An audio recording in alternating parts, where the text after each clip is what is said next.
Special ಏನಪ್ಪ ಅಂತಂದರೆ ಹಸಿ ಅವರೆಕಾಳು ಪುದೀನ ಸೊಪ್ಪು ಪಲಾವ್ ಮಾಡ್ತಾ ಇದ್ದೀನಿ. ನೋಡಿ ಎಷ್ಟು ಚೆನ್ನಾಗಿ ಆಗಿ ಬಂದಿದೆ, ಒಳ್ಳೆ ಗ್ರೀನ್ ಕಲರ್ ಆಗಿ. ಹಲೋ, ಹಾಯ್, ನಮಸ್ಕಾರ ಕರ್ನಾಟಕ. ಎಲ್ಲರೂ ಚೆನ್ನಾಗಿದ್ದೀರಾ ಅಂತ ಅಂದ್ಕೊಂಡಿದ್ದೀನಿ. ಬನ್ನಿ ತೋರಿಸ್ತಾ ಬರ್ತೀನಿ.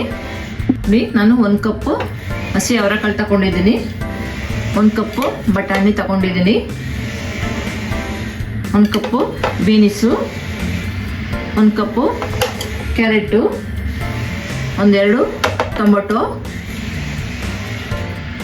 2 ಈರುಳ್ಳಿ ಸಣ್ಣದಾಗಿ ಕಟ್ ಮಾಡ್ಕೊಂಡಿರೋದು, ಸ್ವಲ್ಪ ಬೆಳ್ಳುಳ್ಳಿ, ಸ್ವಲ್ಪ ಹಸಿ ಶುಂಠಿ, 1 ಕಟ್ಟಲ್ಲಿ ಅರ್ಧ ಕಟ್ಟು ಪುದೀನ ತಗೊಂಡಿದ್ದೀನಿ, ಸ್ವಲ್ಪ ಕೊತ್ತಂಬರಿ ಸೊಪ್ಪು, ಖಾರಕ್ಕೆ ತಕ್ಕಷ್ಟು ಹಸಿಮೆಣಸಿಕಾಯಿ. ಬನ್ನಿ ಹೆಂಗೆ ಮಾಡೋದು ತೋರಿಸ್ತೀನಿ. ಇವಾಗ ಅದಕ್ಕೆ ಮಸಾಲೆ ಏನು ರೆಡಿ ಮಾಡ್ಕೊಳ್ಳೋದು ತೋರಿಸ್ತೀನಿ. ಸ್ವಲ್ಪ ಶುಂಠಿ, ಬೆಳ್ಳುಳ್ಳಿ, ಖಾರಕ್ಕೆ ತಕ್ಕಷ್ಟು ಹಸಿಮೆಣಸಿಕಾಯಿ, ಪುದೀನ ಸೊಪ್ಪು ಹಾಕೊತ ಇದ್ದೀನಿ. ಪುದೀನ ಮಾತ್ರ ಸ್ವಲ್ಪ ಜಾಸ್ತಿನೇ ಇರಬೇಕು. ಪುದೀನ ಜಾಸ್ತಿ ಇದ್ದಷ್ಟು ಟೇಸ್ಟ್ ಚೆನ್ನಾಗಿರ್ತದೆ.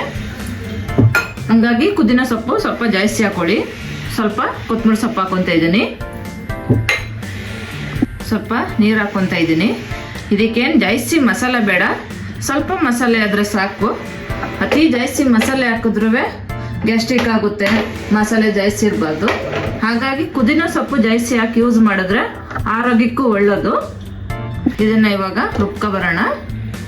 ಇವಾಗ ಮಸಾಲೆ ರುಬ್ಕೊಂಡಾಗಿದೆ ನೋಡಿ, ಈ ಥರ ಪೇಸ್ಟ್ ಮಾಡ್ಕೋಬೇಕು. ಈಗ ಮಸಾಲೆ ಎಲ್ಲ ರೆಡಿ ಮಾಡ್ಕೊಂಡಾಗಿದೆ. ಬನ್ನಿ ಹೆಂಗೆ ಮಾಡೋದು ತೋರಿಸ್ತೀನಿ. ಸ್ವಲ್ಪ ಎಣ್ಣೆ ಹಾಕ್ಕೊತಾ ಇದ್ದೀನಿ, 1 ಸ್ಪೂನ್ ತುಪ್ಪ ಹಾಕ್ಕೊತಾ ಇದ್ದೀನಿ. ಅದಕ್ಕೆ ಬೇಕಾಗಿರೋ ಮಸಾಲೆ ಐಟಮು. ನಾನು ಮಸಾಲೆ ಐಟಮ್ ಏನು ಜಾಸ್ತಿ ಹಾಕ್ಕೊಳ್ಳಲ್ಲ, ಸ್ವಲ್ಪನೇ ಹಾಕ್ಕೊಳ್ಳೋದು ಮಸಾಲೆ ಐಟಮು. ಯಾಕೆಂದರೆ ಮಸಾಲೆ ಐಟಮ್ ತಿಂದರೆ ಗ್ಯಾಸ್ಟ್ರಿಕ್ ಆಗುತ್ತೆ, ಜೀರ್ಣ ಆಗಲ್ಲ. ಹಾಗಾಗಿ ನಾನು ಸ್ವಲ್ಪನೇ ಮಸಾಲೆ ಐಟಮ್ ಹಾಕ್ಕೊತಾ ಇದ್ದೀನಿ. ಸ್ವಲ್ಪ ಕಸ್ತೂರಿ ಮೆಂತೆ, 1-2 ಹಸಿಮೆಣಸಿಕಾಯಿ, ಈರುಳ್ಳಿ,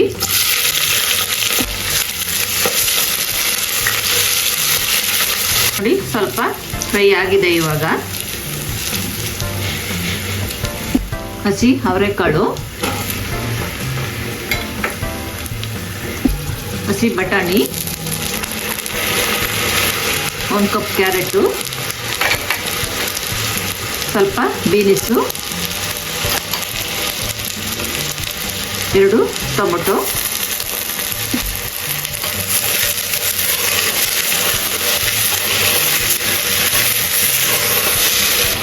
ಸ್ವಲ್ಪ ಅರಿಶಿನ ಹಾಕ್ಕೊತೀನಿ, ಸ್ವಲ್ಪ ಗರಂ ಮಸಾಲ, ಸ್ವಲ್ಪ ಜೀರಿಗೆ ಪೌಡ್ರು. ನಾವು ಆವಾಗಲೇ ರುಬ್ಬಿಟ್ಕೊಂಡಿರೋ ಮಸಾಲ,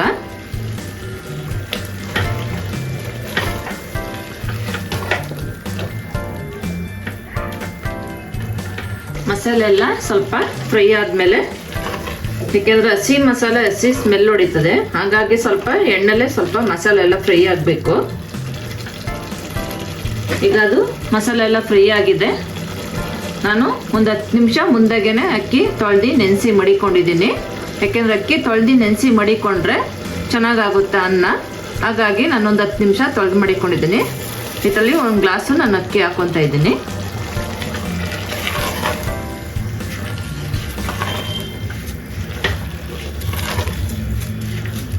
ಈ ಗ್ಲಾಸಲ್ಲಿ 1 ಗ್ಲಾಸ್ ಅಕ್ಕಿ ಹಾಕ್ಕೊಂಡಿದ್ದೆ.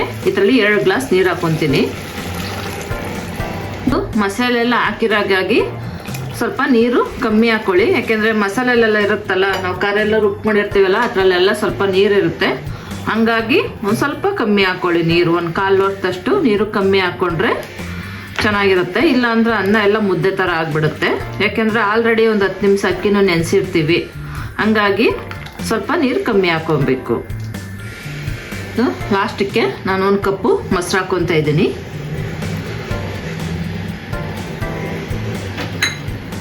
ಮೊಸರು ಯಾಕೆ ಅಂತಂದರೆ ಪಲಾವ್ಗೆ ತುಂಬ ಚೆನ್ನಾಗಿರ್ತದೆ ಮೊಸರು ಹಾಕಿದ್ರೆ.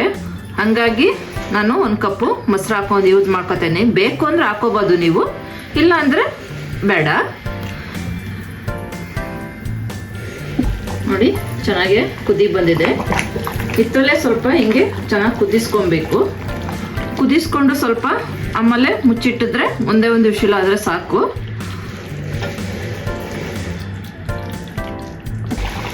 ನೋಡಿ ಇಷ್ಟು ಸ್ವಲ್ಪ ಅರ್ಧಂಬರ್ಧಮ್ಮ ಬೇಯಿಸ್ಕೊಳ್ಬೇಕು. ಇದು ಅರ್ಧಂಬರ್ಧಮ್ಮ ಸ್ವಲ್ಪ ಬೇಯಿಸ್ಕೊಂಡು ದಮ್ ಕಟ್ಟಿ ಮಡಗಿದ್ರೆ ಚೆನ್ನಾಗಿರುತ್ತೆ.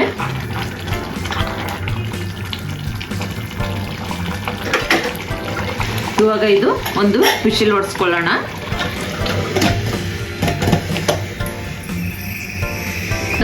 ಕುದಿದ ಸೊಪ್ಪು, ಹಸಿ ಅವರೆಕಾಳು ಪಲಾವು ರೆಡಿಯಾಗಿದೆ. ಬನ್ನಿ ನೋಡೋಣ ಎಷ್ಟು ಚೆನ್ನಾಗಿ ಆಗಿ ಬಂದಿದೆ. ನೋಡಿ ಎಷ್ಟು ಚೆನ್ನಾಗಿ ಆಗಿ ಬಂದಿದೆ. ಒಳ್ಳೆ ಗ್ರೀನ್ ಕಲರ್ ಆಗಿ ತುಂಬ ಟೇಸ್ಟು ಚೆನ್ನಾಗಿರ್ತದೆ ತಿನ್ನಕ್ಕೆ ಇದು. ಹಂಗಾಗಿ ಪುದೀನ ಸೊಪ್ಪು ಯೂಸ್ ಮಾಡಿಕೊಂಡು ಹಸಿ ಅವರೆಕಾಳು ಯೂಸ್ ಮಾಡಿಕೊಂಡು ಪಲಾವು ಹೆಂಗೆ ಮಾಡೋದು ನೋಡಿದ್ರಲ್ಲ. ಪುದೀನ ಅವರೆಕಾಳು ಪಲಾವು ರೆಡಿಯಾಗಿದೆ. ಟೇಸ್ಟ್ ಮಾಡಿ ನೋಡೋಣ ಹೇಗಾಗಿದೆ.